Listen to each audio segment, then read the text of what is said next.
This program is designed to provide general information with regards to the subject matters covered. This information is given with the understanding that neither the hosts, guests, sponsors, or station are engaged in rendering any specific and personal, medical, financial, legal, counseling, professional service, or any advice. You should seek the services of competent professionals before applying or trying any suggested ideas.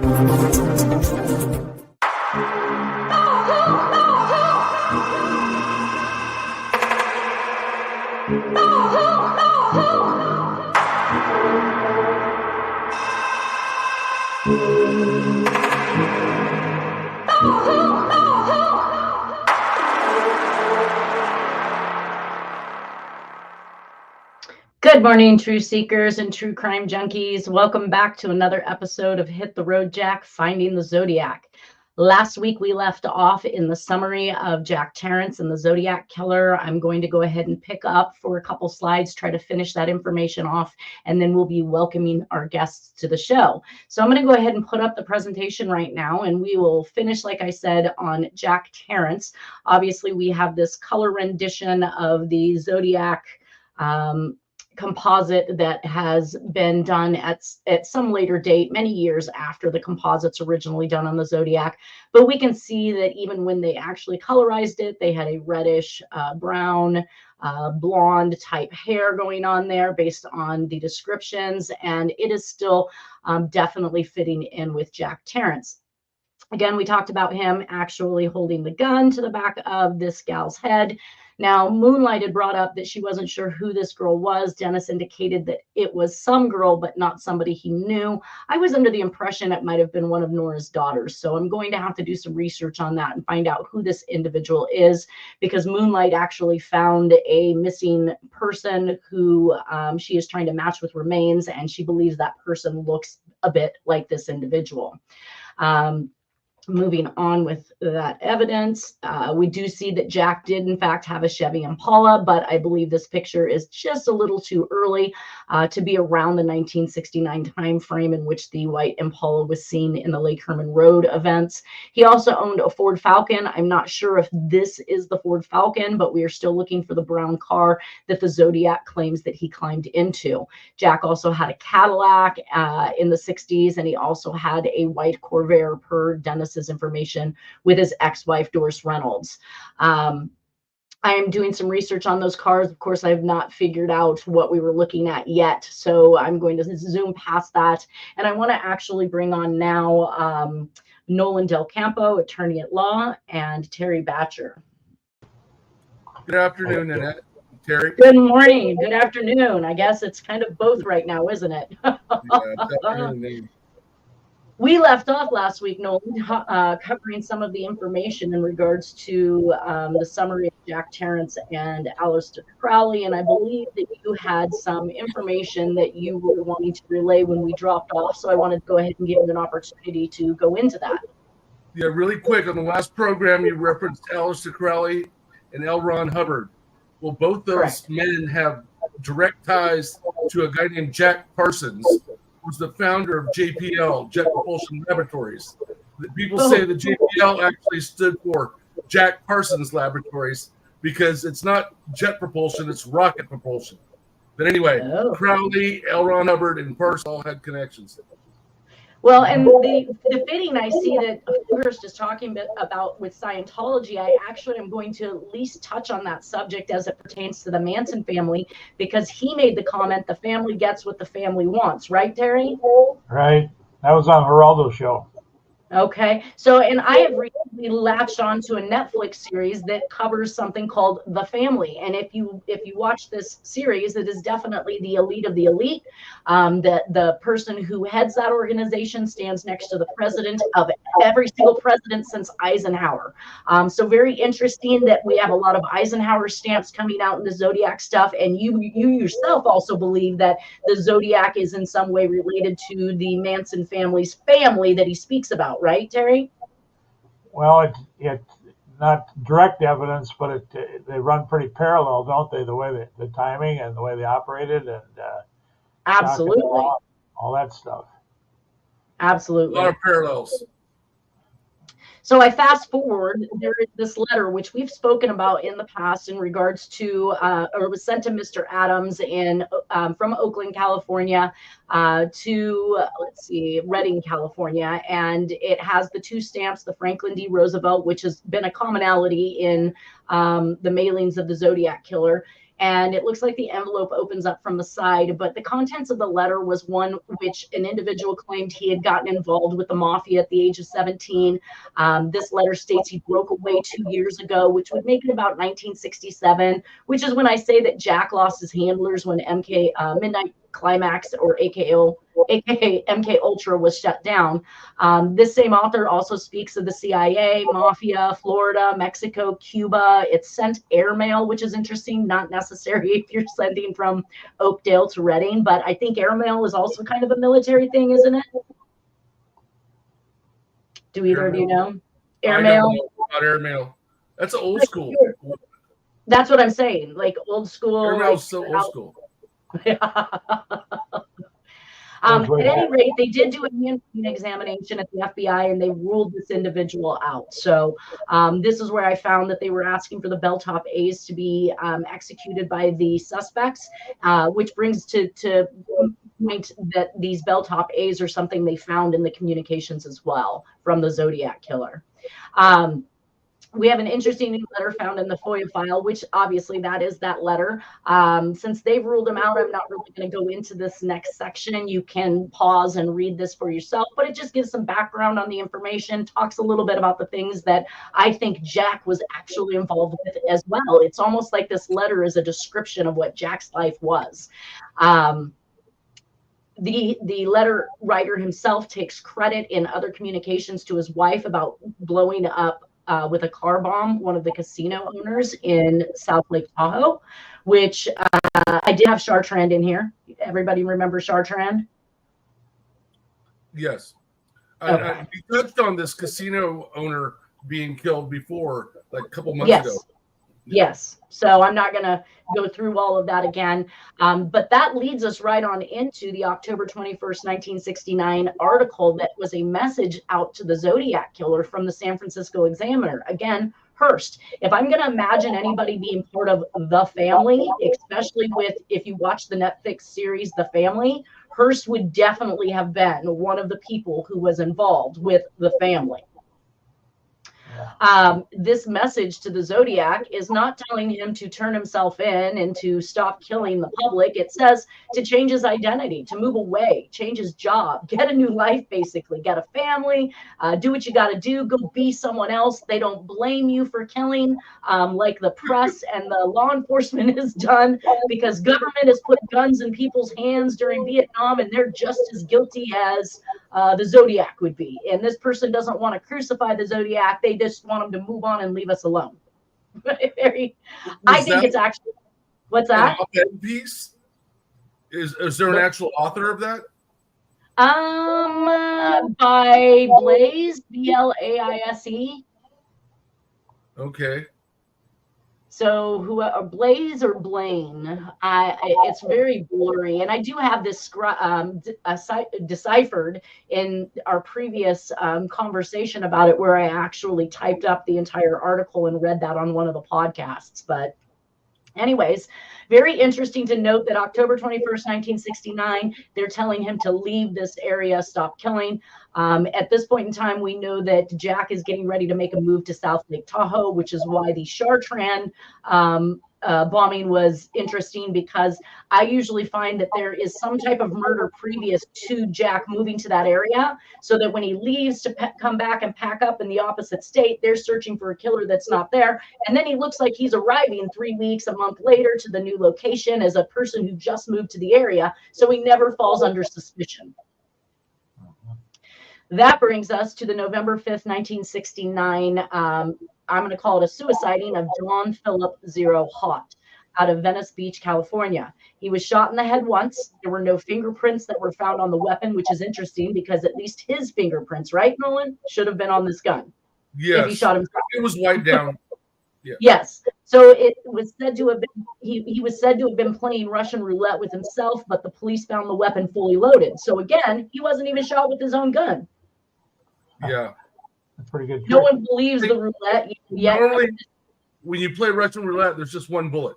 That's why it's Right. roulette. Right. You don't have a roulette gun. I guess I never thought about it. Christopher, though. You know, that's the information I got, but like I said, they've messed up all kinds of people's names in these cases when they report. So I can I'm check just on going. it now. What's that? Go ahead and keep going. I'll check on it. All right. So no one. It is. I'm pretty sure. Oh, you're checking. Huh. Yeah. I'll correct that if that is it. So it says no one believes the roulette. What's that? What are you trying to correct? The name of Hout. Oh, Zero. Yeah. That's what His threw me nickname with is the Zero, that's for sure. Yeah. What were you saying? Anyway, Andy? I don't have an index in this particular His book. nickname was Zero. Yeah, Correct. Zero. So Yeah. I have him up there as John Bell Phillips. spelling of the name to me. Because Well- a long time since I read that stuff. Nolan was saying that he believes his name is Christopher. So that's all we were trying to work out. If you knew the name, we know he was called Zero. So his middle name, Philip, last name, Hout. No one believes the roulette yet. No one has been charged with his murder. The Manson family home is his last residence, and he was arrested with the Manson family in the Barker Ranch raid. After getting out of jail, he moved to Venice Beach House with the Manson family, with the other members that was owned by Mark Ross. Do you know anything about Mark Ross? Yeah, he was a affiliate. They hung out at his house. He put them up for a while. I think he lived in Venice, but I thought Zero died in Canoga Park, but I could be wrong.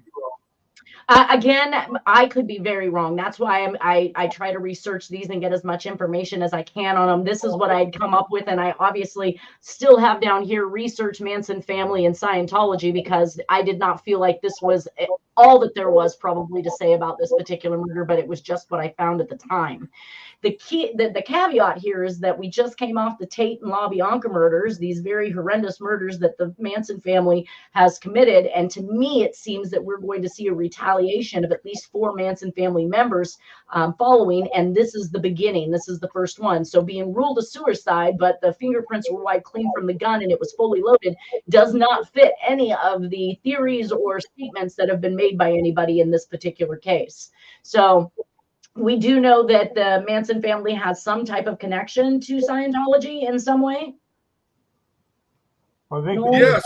that he's an MK Ultra subject. And also, Manson, when he was in federal prison, he studied Scientology. Gotcha. So I thought that there was some type of connection, and we are seeing that to be true. And I would even look at Scientology, again, one of those greater organizations that would likely have some head of the table at the family, annual prayer breakfast or something like that. Like, it's right up there with the people of whose people. Yeah, and a lot of Manson's teachings parallel the teachings of Scientology. He took a lot from Scientology and then kind of twisted it and made it his own thing. Well, he is twisted. We can say that for sure. Kind of like the Process Church, a group of Satanists. They were former Scientologists as well. Huh. And then they went deep in Satan, huh? Yeah. I mean, Scientology. They're involved in the Son of Sam murders, Process Church. Scientology doesn't necessarily believe in the devil, do they? I don't know, but a lot of people that got into Scientology kind of went that direction. I feel like they sway from religion and science is their backing, but I don't know enough about them. No. Oh, that's Jesus. Hopefully you won't ever. Jesus Christ's opening statement was, "Beware the man who preaches to appeal in the eyes of men, for the gates of hell are wide, and many false prophets shall pass." So, in other words, that's what the family believes. As he's giving his sermon, he's saying you have to beware of people like me that are telling you what and running your minds. So right. Like, and the family's persona basically is that the imperfect vessel is what delivers the Lord's word. So when people like Trump or senators cheat, lie, steal, rig elections, do any of these things, kill probably even, they're given a pass because they're considered that imperfect vessel that God chose to deliver the message. So as long as they deliver the message of the Lord, they can do no wrong, and they are chosen, and that's why they sit in the position of power that they do. And that just blows my mind. Real quick, going back to Zero, his name was Christopher. I've got a picture of him right here. I don't know. Okay. You can text that to me. I'd appreciate it. I'll throw it in. Oh, I don't know. Oh, there you go. That's after. Oh, yeah. That's him. Deceased, Dead. Evidently. Yeah. Zero. Well, that brings us to the next communication in the Zodiac case, which is the dripping pen or the poison pen card, whatever you'd like to actually call it. The log for law enforcement says on 11/8/1969, the San Francisco Chronicle received a card saying, "Sorry, I haven't written," and the pen is dripping, it says. And it looks like red ink coming off of it. I don't know if this is one of the cards he had an opportunity to alter to his liking as far as colors were concerned or what he put in there. Just a very interesting greeting card that says, "Sorry, I haven't written, but I just washed my pen, ... which I find interesting because we did just receive the Stein letter. So it's not as if he hasn't written in a while, but he's alluding to the fact that he's sorry he hasn't, which means he has a lot to say, obviously. What's that stuff on the right, the little scribblings on the right? Right here in the black. Right here? The letter to the right in the middle. Yeah, that. Yeah. Okay. So that's part of the greeting card, I believe, which is interesting. So it says, "Sorry, I haven't written, but I just washed my pen and I can't do a thing with it." So I am not sure if this is. With it. Okay. Yeah. It's like that commercial. I just washed my hair and I can't do a thing with it. It's a right. Yeah. So that's a commercial image that the card maker put on there, right? That isn't Jack's image. I never. Jester. I could never understand the whole. Of all the things I've studied Zodiac, I was like, what did he ever mean by the washed his pen and can't do a thing? Just find this card and then decide to use it, or what's your overview of that? I think the last letter came in on October 18th, so it's been almost a month since he's written. So he cleverly found something that that's not what I'm asking. What I'm asking you is that like that image that's of that pen on the right hand side of my screen as I'm looking at it, is that's what came on this particular, that was part of this particular greeting card? This image? Is the back side. Yeah, this is the front, and the back side has the gestures on it. This right here. Drops for blood drops? I don't know. It appears to be part of it, but I would have to see something better than this image to make a determination. It looks like it's part of the card. And this right here is the inside of that card. So you can see the seam going up right about here. It's approximately probably a 4-inch greeting card across, maybe a 3-inch, but then you can see that same seam up here. So you can see that that's actually the width and size of the card when it's folded up. So the inside of it, it says, "This is the Zodiac speaking. I thought you would need a good laugh before you hear the bad news. You won't get the news for a while yet. P.S. Could you print this news cipher in your front page? I get awfully lonely when I am ignored. So lonely I could do my thing." And of course, underneath the Zodiac sign, he alludes to December, July, August, September, and October. Now, here's the big question. What happened in August? I'm going to have to go back and check in with Moonlight. She seems to be on the hot topic of missing people and other individuals killed. He's claiming 7 individuals. We know that in December we had 2, July we had 1, September we had 1, October we had 1, for a total of 5. So we're looking for 2 other murders, I think, in August. What do you guys think? Well, I want to point out that August was the debut of the speaking document. So this is a Zodiac speaking. That lingo didn't start until August of 1969. I know, but with the other 4 months alluding to and happening to be attacks, we've got something in August. I mean, you wouldn't go attack, letter, attack. He's trying to say that he did something in August. Exactly. That's what that is telling me. And he's counting 7, and he knows that 2 has survived. So he doesn't have 7 deaths. He has 5 deaths at the time he writes this. Well, he was I hate to say it, but I think the guy was also a liar in that, because you and I had discussed the other day that there's no way he hid in the Presidio after doing Stein. The dogs are going to find you right away. So he didn't hide in the Presidio Park. He definitely had some place to go. He had a point of view, yes. I believe that he go to. He went somewhere. He's not going to tell you the house he was in, and he's not going to tell you he sat in a house and watched them search the park. That's too close to home. So saying I was in the park and watched it, yes, might be a small white lie, but he still watched it nonetheless. He was there. I'm not saying he didn't watch it. I'm just saying that he didn't do it from the park, because they would have easily nabbed him, because you'll never get away from a dog. And even an untrained dog's going to go after a person with human blood on him. They're going to pick that up and go, oh, blood. They're going to go like that. He may not have had blood on him, though. And the other issue is, were the cops still after a black person at that point? Because, no. Okay, so they may have been. They may have been. I don't know at what point in time. They were after a black person, but Folk and Zelms saw him for sure, and he said so. And Folk had to come back with his tail between his legs and admit that he let the Zodiac go. And by the way, Zelms died shortly after that, as you may know. He died violent. He was shot like within 10 days of that happening. So that maybe that's the August. Well, no, that would be September, October. Yeah, no, that would be in October. So not consistent with the August. And Zelms is actually on the beginning of the Dirty Harry movie, that memorial that goes up that you see has Zelms' name on it. Eric Zelms' name is on the memorial. By the time the movie Dirty Harry was produced. And so, now what were you? Well, how ironic is that? But my point is that if he didn't go in the Presidio, how did he get away? He was last seen climbing a set of stairs, according to Folk, and Folk wrote that, and you pointed out that how he got to that address where he started climbing the stairs.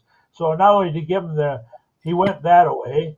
Treatment to the cops. He also climbed the stairs like he was going right to a place where I hadn't seen the information where it says he climbed any stairs or that folks saw him climb any stairs. So that's new information to me. And if folks saw him climb stairs to something, why didn't they search that whole building? Well, I don't think they caught on to it. He didn't. It was days later before he admitted, before Toski, was it? Or not Toski, Folk, before he admitted that he had to go back and say, we think we saw the guy. Because they later figured out they were looking for a black guy. They weren't looking for a black perpetrator. They weren't looking for a white perpetrator. So they really weren't even looking at him, paying attention to him, because they got the false lead, right off the bat. And then with the information you provided about that was very interesting too. I did not know that. So Folk did not report this, and this report did not get written until November 12th of 1969. So you are correct. It happened sometime later. I knew it happened later. This is a long time ago I read this stuff, because years ago I was trying to catch up to you and Cat's Eye and everybody what they knew about Zodiac at the time, and I was on a crash course on all things Zodiac. Gotcha. Yeah. Stuck in my head, Usually I don't let false information. Okay. Nolan, you had something that you got cut off. You were trying to say. Sorry. Oh no, just about the officers and the whole situation.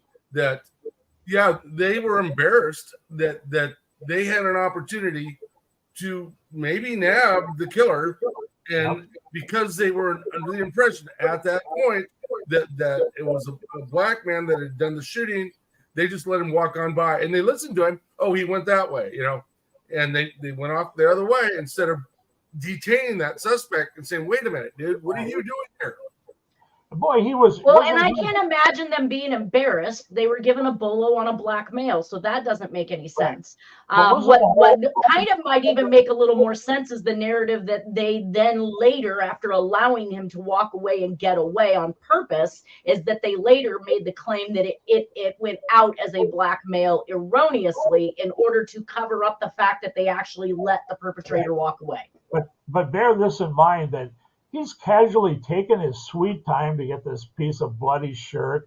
he's sauntering away from the thing. He's all self. So the whole crime was very sophisticated. It was diabolically clever how he pulled it off, and was actually able to taunt the cops. When they figured out what happened later on. I mean, it's they really had his ducks in a row when he did this crime. As far Right, as right. As far as being recognized, maybe not. Yeah, so there was definitely a lot of planning that went into it. There's evidence that he likely knew Paul Stine because he was sitting in the front seat of the cab. There's a lot of things that brings us back to some pre-planning and some knowledge of the circumstances. That's almost never happens if he was sitting in the front seat. I think the policy, and somebody does have to. I know where you're going with this, and we had already covered Stine, that it is not their policy to allow people to sit in the front seat, but it says that Stine was known to allow people he knew sit in the front seat. So along with this greeting card came the notorious 340 cipher. And I question all the time, has it been solved? There are a lot of people who think they've come up with solves on it. It is 340 symbols, which is 17 across and 20 down. It says photocopies of the new cryptogram were sent to Washington, the National Security Agency, and the Central Intelligence Agency, assigned their top men and their most sophisticated code cracking computers to the latest cipher, but to date it still remains untranslated. Right. Supposition is that there was never any message at all, that Zodiac merely composed a hodgepodge of letters, knowing an immense effort would be undertaken to unscramble them. Right. But you can make it, if you have a key code, you can make that be anything you want it to be with a key code. But I want to point something out about that while you're on that subject of the 340 cipher. I think you could add. I'm still on that subject. I hadn't finished yet with my stuff. What I needed to say. Hold on. So basically, Jack had mentioned to Dennis that when he created the 340 cipher, there was no solve, and that it was meant just to give the cops some busy work, which is interesting because we do see the Zodiac repetitively make the statement that he was keeping people busy. In this particular 340 cipher, we have recently had Orange Hack come out and state that he has come to a solve on this particular code, and they made the comment that the last two symbols they believe to be the sign off or the signature of the person who executed this particular sign. What we find in that section is that monogram of Jack W. Terrence that I've been talking about so far, which added with a plus sign could literally indicate that he is the second. So Jack W. Terrence +1, if you will. So go ahead, Terry. 2 quick points. There are FLOV is in every quadrant. If you divide this thing up in 4 quadrants, FLOVA, FLOVA is in all 4 quadrants of this document. The only other thing that I could ever get from it is if you look at the second line and the 1, 2, 3, 4, 5th character over on the second line, that's the image for a compass. That's something that Harriette had pointed out to a long time ago. And in fact, if you work this little puzzle by that simple, you end up on what the hell is it? Mountain. It's Mount Diablo. No, not Diablo. It's another one in Northern California. The coordinates for a zigzag trail on the mount. I'm having one of my senior moments where I can't remember the name of that trail. And that's the only thing significant that I ever found out of the thing, and I let go of it because tons of people smarter than me worked on it. But those are the standout things. The flow of thing. Well, the standout Zodiac. Okay. Thank you. Yeah, I don't bring that up. I don't mention that because obviously it doesn't quite really say FLOVA in a. Oh, it's an adjacent letter thing. If you look at it, they're all adjacent letters. They're right next to each other. Exactly. I know that. But that's okay. So that's my point. Is anything that has to be made up by somebody's perception, I don't really kind of tend to. But what I did notice is that Cat's Eye, Harriette Sucher, we'll have her on next week in regards to her solves. But one of the things that she noticed right off the bat with the 340 cipher is that every place that there was a period dot used as one of the symbols and a hyphen, that a radian line actually goes right down and through. So you can see period dot, hyphen, period dot. I'm not sure where it is underneath this one. period dot right there, hyphen right there. So we clearly see that radian that he is going to talk about later in the bus bomb about Mount Diablo. So I think that this is a great impression of that radian system that they eventually came up with. Pelican Butte, that's what I meant to say. Pelican Butte, I think it was.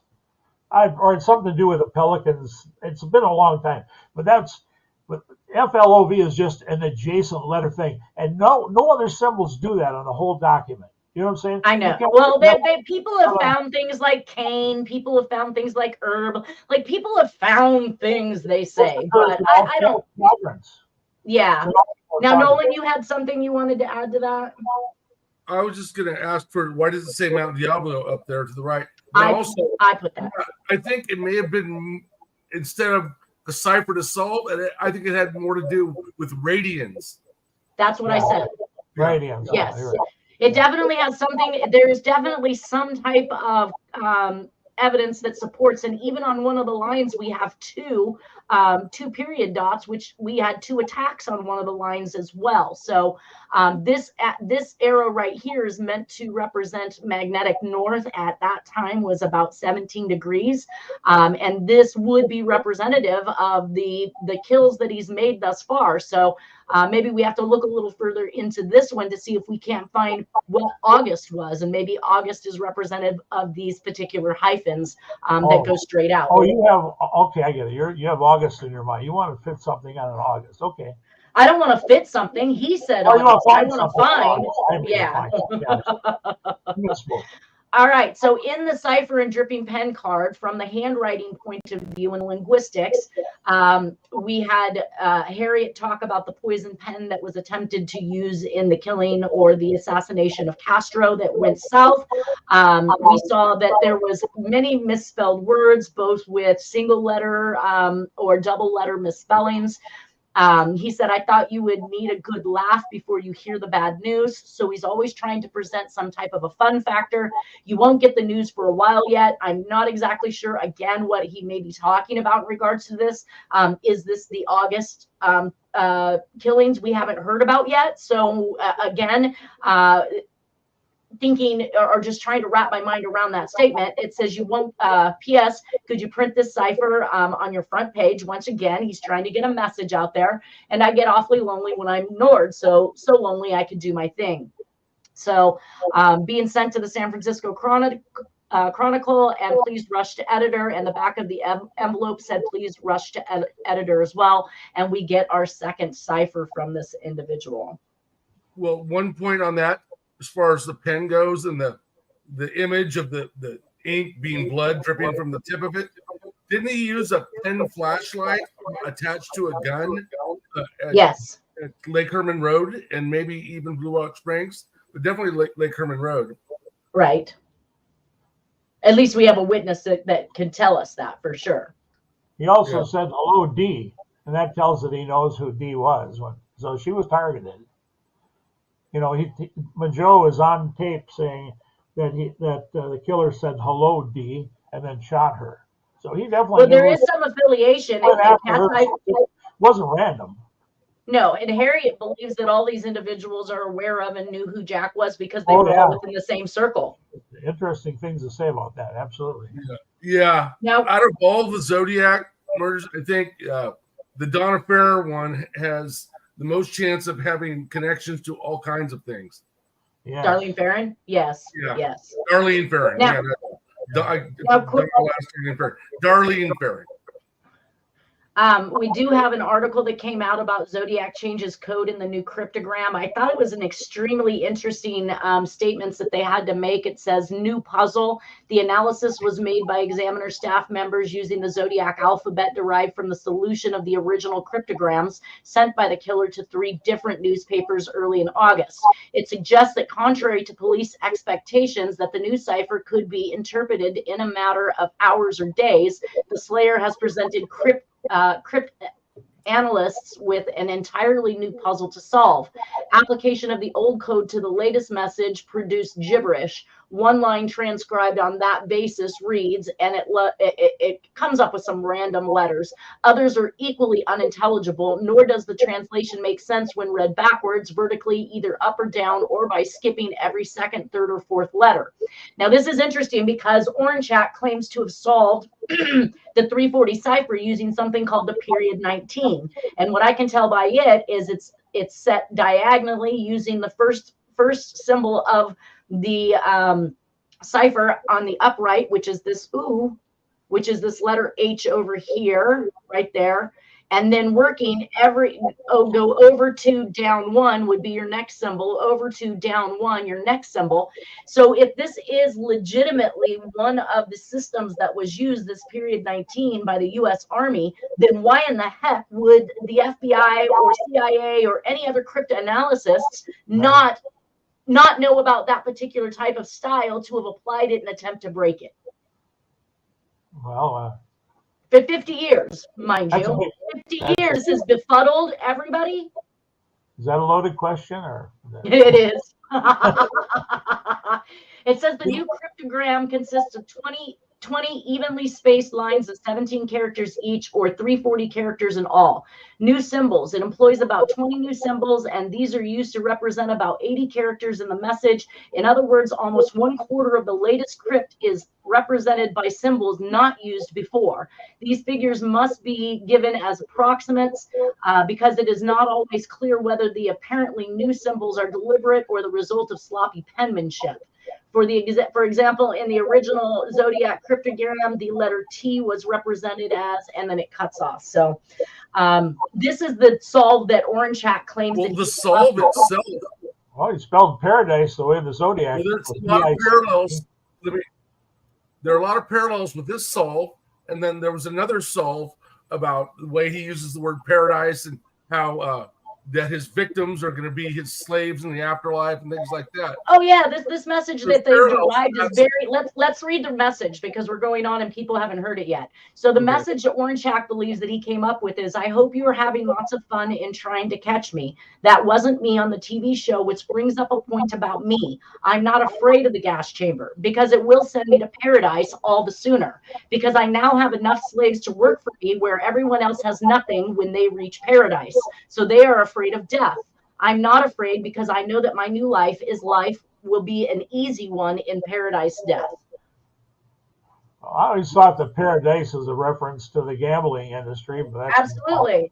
Absolutely. He's driving around a converted bus that his brother-in-law used to use to have gambling escapades on, and attempted to rob his own friends or co-workers who were there gambling on the bus.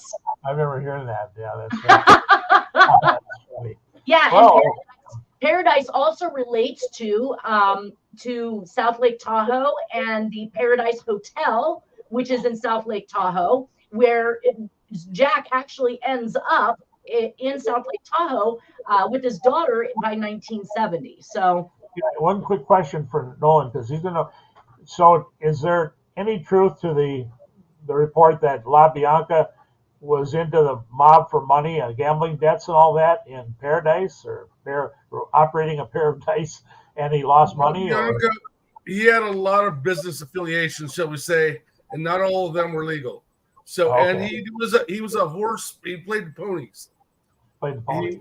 Yes, but also he owned a chain of supermarkets, and you can't operate without having ties to the Teamsters and other entities like that of mob ties. So I can't confirm or deny that he was mob related, but I'm definitely not going to deny it. Well, he was targeted. I mean, they went right to his house. Right. And he just so happens to be this big shot that's got all this money, or had, or whatever. And we were on the 340 cipher. Not sorry. You guys are killing me. This whole subject is easy to go off on 100 tangents. Just like I know it is. That's why I'm asking you. Put on the horse blinders. I know. Sorry. Sorry. It's just that's the nature of the beast. You know? I know. I did also find some information in the FOIA files in regards to it that talks about the different types of codes being transposition and double inscription, but it also states that they would not yield plain text words. So it's interesting that Orangeac came up with what appears to be plain text words, but I'm going to show you how all those words were not necessarily found in that manner and what he had to do to achieve that. First, we're going to go into Swearingham's solve.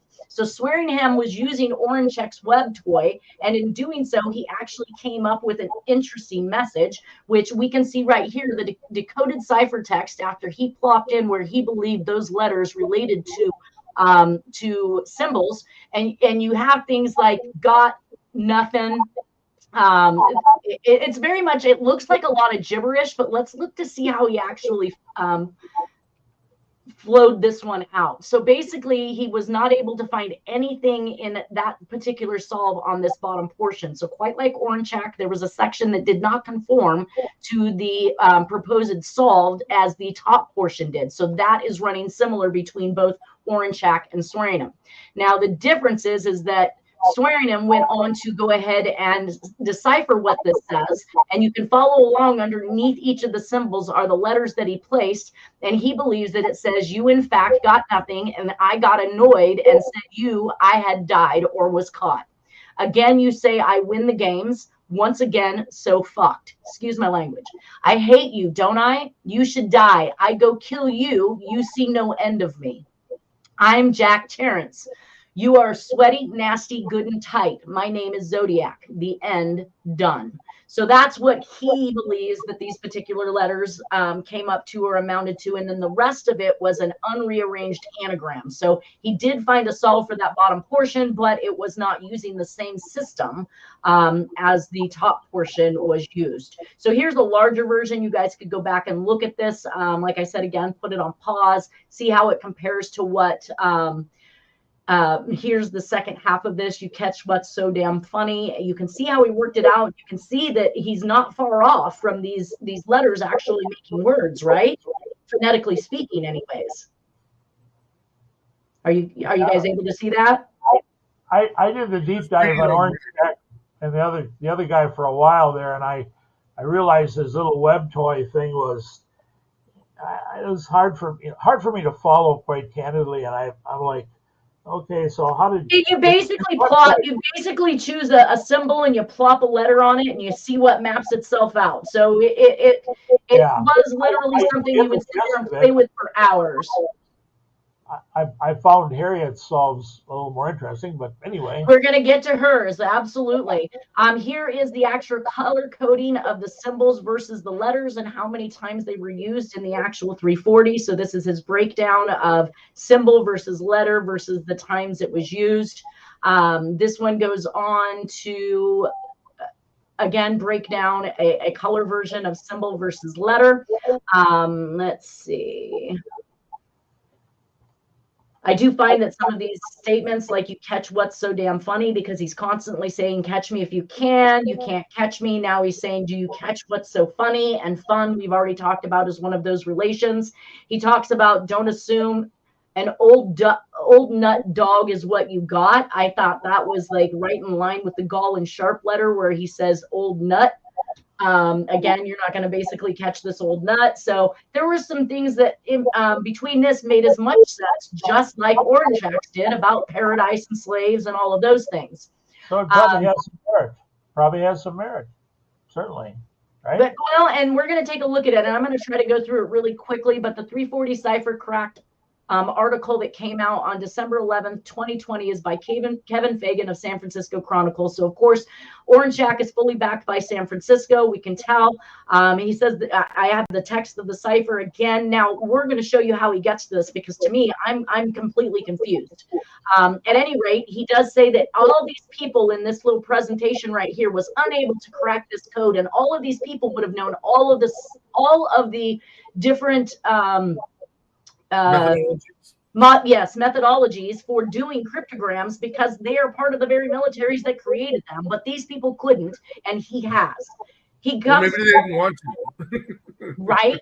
So he comes in and he has this post that he put up where he says that it says, "E hope you are he seeing first Torah and trying to catch meth." So again, you can see how it's come up as gibberish, but the words that he does come up with is hope are trying to catch me, shot, which brings up now catch me. Obviously, we just got done talking about you catch what's so damn funny. So we are finding basically the same words. Swearingen is onto something. The one thing I can't figure out is if he's reading left to right to get this, or if he applied the period 19 and these are the only legible words he got, because then it becomes gibberish once again until it gets down to he has nothing, then they. Now, if I got over here, don't assume an old nut dog is what you got. Did he have the word nothing in here? I should have probably made this relation before. I'll go back and compare the two of these.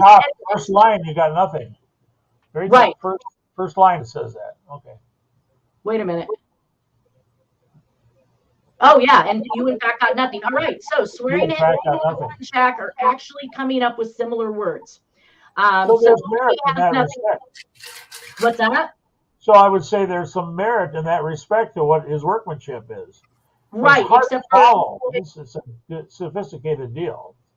Loren Swearingen, I believe, used the Latin versions of these symbols or something. We'd have to go back to see what his methodology is, but he definitely went from left to right, not this diagonal crap, and he's coming up with the same exact words that Orenchak did. Huh. Now, this is what he calls the period 19 transposition. It starts up here at 0 and it runs its way all the way down, making its move every 2 down 1 is the next symbol that should fall in line to create the message that he's come up with. He again has backing from USA Today.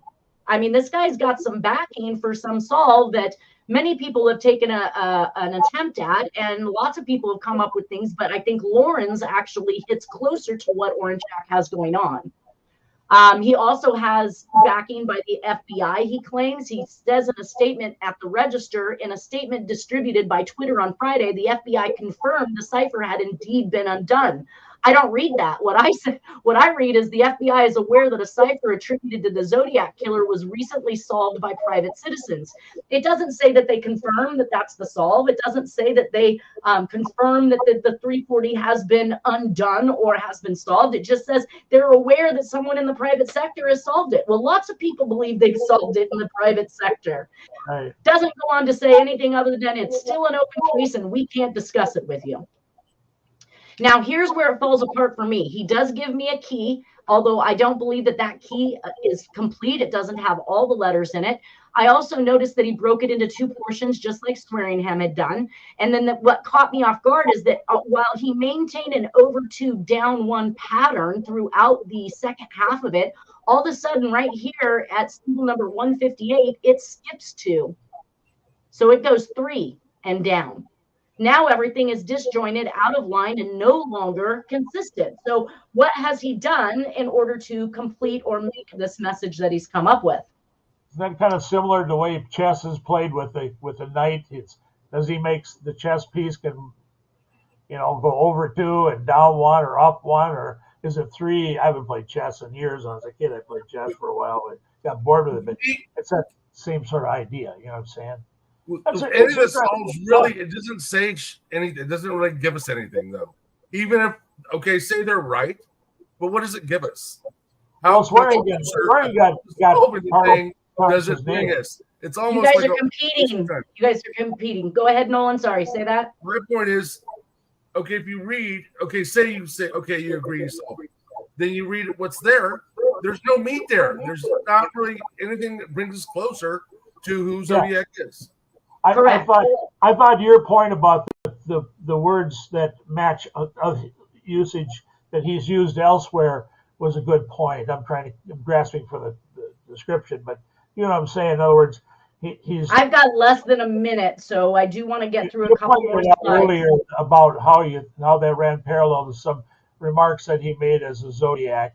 And so they are, and that's why sometimes they feel that these solves have been force fed, because if a person thinks they're onto something, once they see some type of wording that is consistent with previous messages. However, we haven't seen paradise yet, so this is well before the paradise time. I did see that the letters are corresponding if you went by the where they're sitting in place, but that's running straight across. So I thought that was interesting that the U is definitely a square and the K is definitely next to it, and it does actually start to spell out some of these words. But again, without breaking this entire thing down and then making an account for the skewed version, I'm not sure what to say.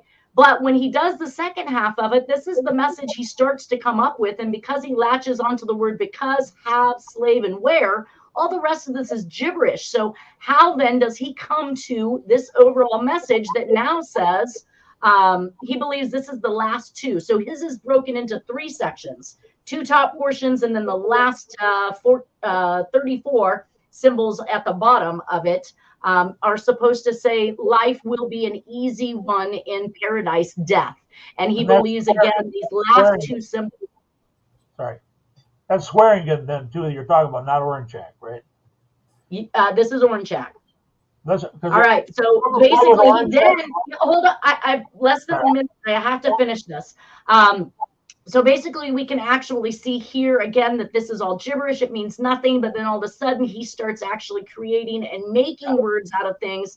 And then eventually, in the end, he comes up with this is supposed to say, so her because ye now have enough slaves to work.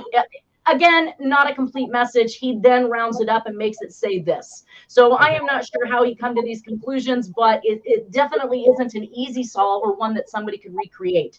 I want to thank you guys for being here today. I have definitely run out of time trying to push this envelope, but we will see everybody next week. Have a great weekend. Take care, and talk to you next time. Thank you, you guys. Thank you.